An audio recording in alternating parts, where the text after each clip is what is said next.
একজন এটিএম বুথের security guard এক চাচা, উনি দৌড়ে এসে আমাদেরকে মাথায় হাত রেখে আদর করেছেন এবং উনি একটা কথা বলেছে, একটা কথাই শুধু তোমাদের জন্য বলা, 1টা টাকা কাউরে দিবাও না, আর যদি জিততে পারো তাহলে 1টা টাকা খাবাও না। এই যে কথাটা, যে 1টা টাকা কাউকে দিবও না, 1 টাকা কাউকে কারো কাছ থেকে খাবো না, এবং আমরা আমাদের টিম সাথে সাথে নোট নিয়েছি না, এটা আমরা আমাদের ইশতেহারে রাখবো।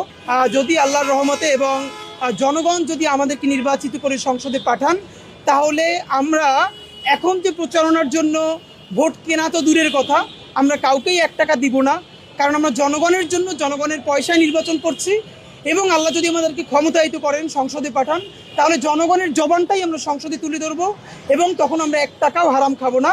এবং এইটার দায়বদ্ধতা আমরা সবসময় যাতে স্বচ্ছতা নিশ্চিত করতে পারি, এজন্য বলেছি আমাদের ইশতেহারটা থাকবে খুব ছোট, এবং শাহবাগে সেটা আমরা টানিয়ে রাখবো।